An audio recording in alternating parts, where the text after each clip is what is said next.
Top 109 Hermann Hesse quotes. One must find the source within one's own self, one must possess it. Everything else was seeking, a detour, an error. A man who is ill-adjusted to the world is always on the verge of finding himself. One who is adjusted to the world never finds himself, but gets to be a cabinet minister. The truth has a million faces, but there is only one truth. Every phenomenon on earth is symbolic, and each symbol is an open gate through which the soul, if it is ready, can enter into the inner part of the world, where you and I and day and night are all one. Not in his speech, not in his thoughts, I see his greatness, only in his actions, in his life. Whether you and I and a few others will renew the world someday remains to be seen. But within ourselves we must renew it each day. All I really wanted was to try and live the life that was spontaneously welling up within me. Why was that so very difficult? The world is not imperfect or slowly evolving along a path to perfection. No, it is perfect at every moment. Every sin already carries grace in it. Good that you ask. You should always ask, always have doubts. When dealing with the insane, the best method is to pretend to be sane. The opposite of every truth is just as true. There are always a few such people who demand the utmost of life and yet cannot come to terms with its stupidity and crudeness. Seeking means to have a goal, but finding means to be free, to be receptive, to have no goal. You, O worthy one, are perhaps indeed a seeker, for in striving towards your goal, you do not see many things that are under your nose. I have always been a great dreamer. In dreams I have always been more active than in my real life, and these shadows sapped me of my health and energy. There is, so I believe, in the essence of everything, something that we cannot call learning. There is, my friend, only a knowledge that is everywhere. We have to stumble through so much dirt and humbug before we reach home. And we have no one to guide us. Our only guide is our homesickness. Every healthy person must have a goal in life, and that life must have content. I cannot tell my story without reaching a long way back. I shall begin my story with an experience I had when I was 10 and attended our small town's Latin school. Did all this make sense? Passion is always a mystery and unaccountable, and unfortunately there is no doubt that life does not spare its purest children. Often it is just the most deserving people who cannot help loving those that destroy them. So you can't dance? Not at all? Not even one step? How can you say that you've taken any trouble to live when you won't even dance? Home is neither here nor there. Home is within you, or home is nowhere at all. A wild longing for strong emotions and sensations seethes in me, a rage against this toneless, flat, normal and sterile life. I have a mad impulse to smash something, a warehouse perhaps, or a cathedral, or myself, to commit outrages. Meaning and reality were not hidden somewhere behind things, they were in them, in all of them. In fear I hurried this way and that. I had the taste of blood and chocolate in my mouth, the one as hateful as the other. Everything that was not suffered to the end and finally concluded, recurred, and the same sorrows were undergone. Eternity is a mere moment, just long enough for a joke. Who travels far will often see things far removed from what was believed as truth. Trees are sanctuaries. Whoever knows how to speak to them, whoever knows how to listen to them, can learn the truth. They do not preach learning and precepts, they preach, undeterred by particulars, the ancient law of life. Every experience has its element of magic. He saw that the water continually flowed, and yet it was always there. It was always the same, and yet every moment it was new. That is where my dearest and brightest dreams have ranged, to hear for the duration of a heartbeat the universe and the totality of life in its mysterious, innate harmony. I do want more. I am not content with being happy. I was not made for it. It is not my destiny. My destiny is the opposite. Only the ideas that we really live have any value. I felt knowledge and the unity of the world circulate in me like my own blood. My goal is this, always to put myself in the place in which I am best able to serve, wherever my gifts and qualities find the best soil to grow, the widest field of action. There is no other goal. Faith is stronger than so-called reason. Whither will my path yet lead me? This path is stupid, it goes in spirals, perhaps in circles, but whichever way it goes, I will follow it. How foolish it is to wear oneself out in vain longing for warmth.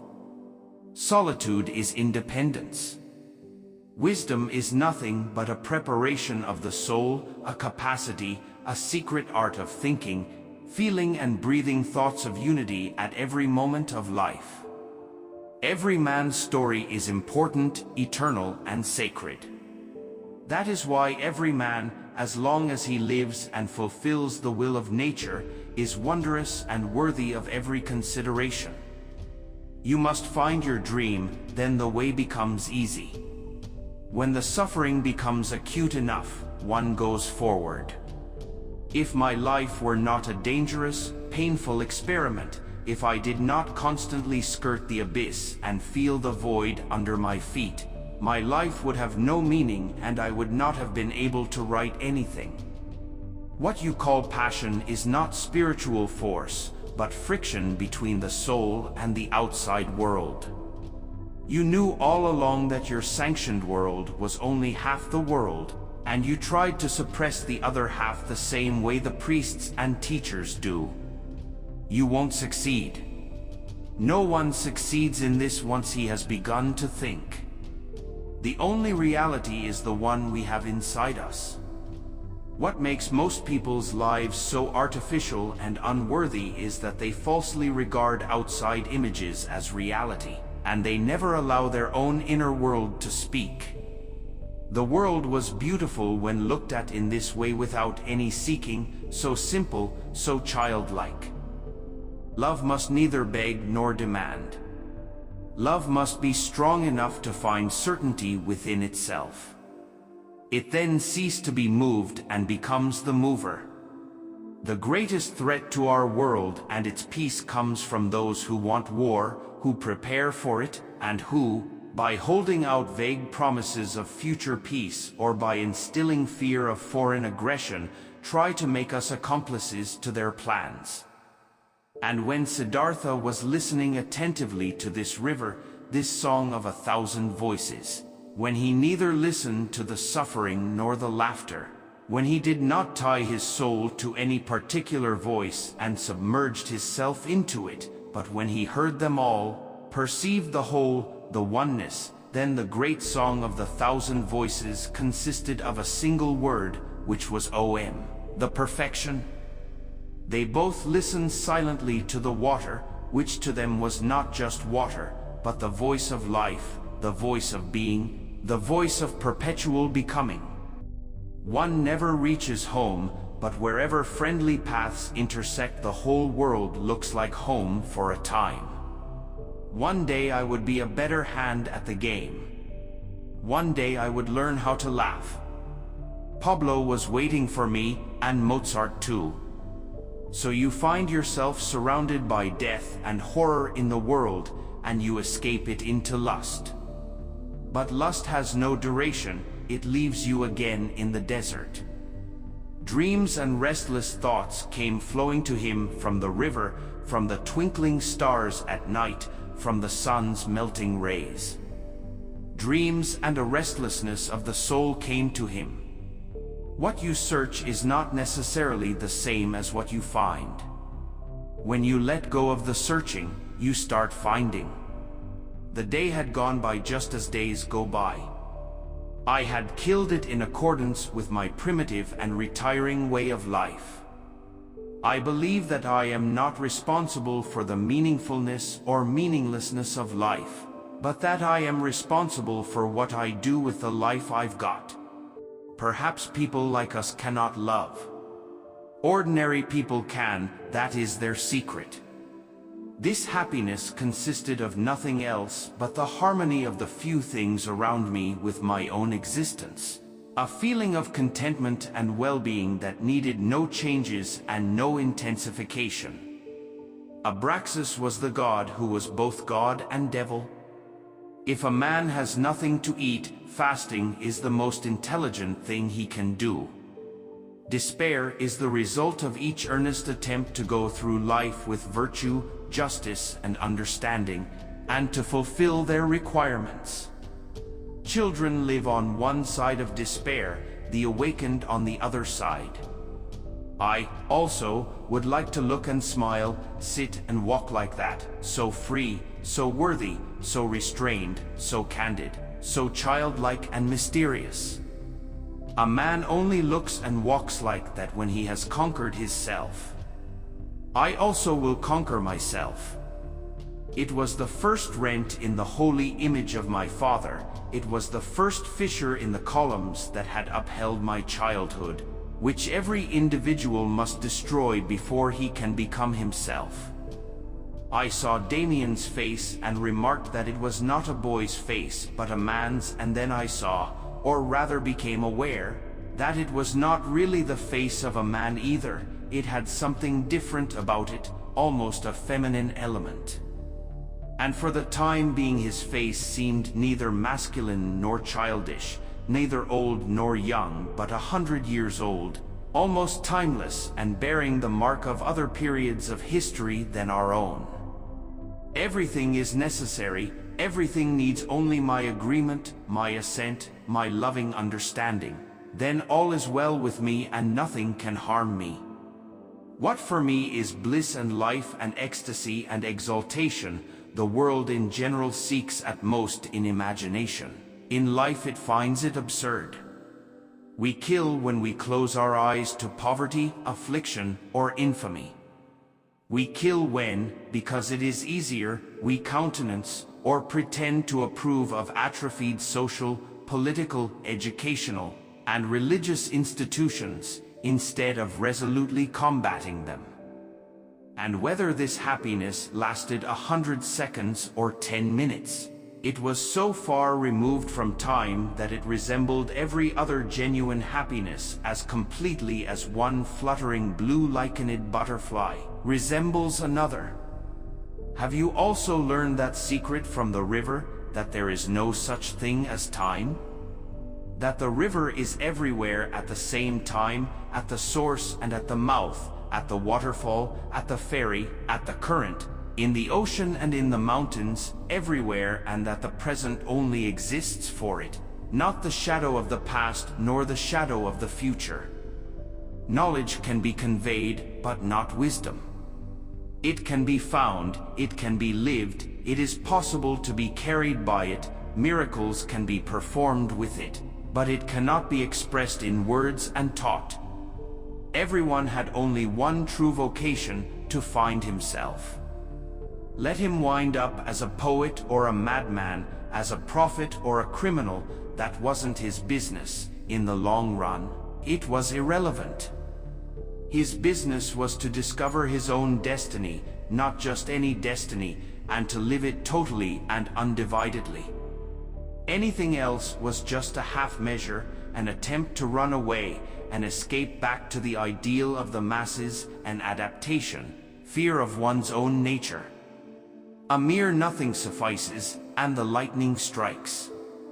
The words are not good for the secret meaning. Everything always becomes a bit different, as soon as it is put into words, gets distorted a bit silly, yes, and this is also very good, and I like it a lot. I also very much agree with this. that this what is one man's treasure and wisdom always sounds like foolishness to another person.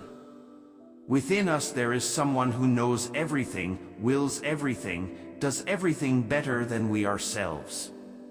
The voices of all creatures are in the voices of the river. Each of us has to find out for himself what is permitted and what is forbidden for him.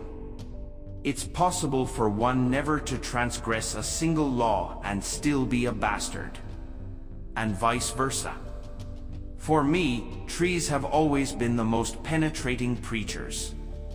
I revere them when they live in tribes and families, in forests and groves. I realize today that nothing in the world is more distasteful to a man than to take the path that leads to himself. Every important cultural gesture comes down to a morality, a model for human behavior concentrated into a gesture. If the chick is not able to break the shell of his egg, he will die without being born. We are chick. The world is our egg. If we do not break the shell of the world, then we will die without being born. Friendship is identification and difference. The call of death is a call of love. Death can be sweet if we answer it in the affirmative, if we accept it as one of the great eternal forms of life and transformation. Nothing was, nothing will be, everything has reality and presence. You show the world as a complete, unbroken chain, an eternal chain, linked together by cause and effect. Smiling, Siddhartha felt happiness at the friendship and friendliness of the ferryman. He is like Govinda, he thought, smiling. All the people I meet upon my way are like Govinda. All of them are grateful, though they themselves have cause to expect gratitude. All of them are deferential, all are eager to be a friend, to obey and think little. People are children. I want to learn from myself, want to be my student, want to get to know myself, the secret of Siddhartha. It taught him how to listen with a quiet heart and a waiting soul, open soul, without passion, without desire, without judgment, without opinion. It is extremely beautiful to belong to a woman, to give yourself. Don't laugh if I sound foolish. But to love a woman, you see, to abandon yourself to her, to absorb her completely and feel absorbed by her, that is not what you call being in love, which you mock a little. For me it is the road to life, the way toward the meaning of life. In this hour, Siddhartha stopped fighting his fate, stopped suffering. On his face flourished the cheerfulness of a knowledge, which is no longer opposed by any will, which knows perfection, which is in agreement with the flow of events, with the current of life, full of sympathy for the pain of others, full of sympathy for the pleasure of others, devoted to the flow, belonging to the oneness. In the beginning was the myth. God, in his search for self-expression, invested the souls of Hindus, Greeks, and Germans with poetic shapes and continues to invest each child's soul with poetry every day. Love can be begged, bought, or received as a gift. One can find it in the street, but one cannot steal it.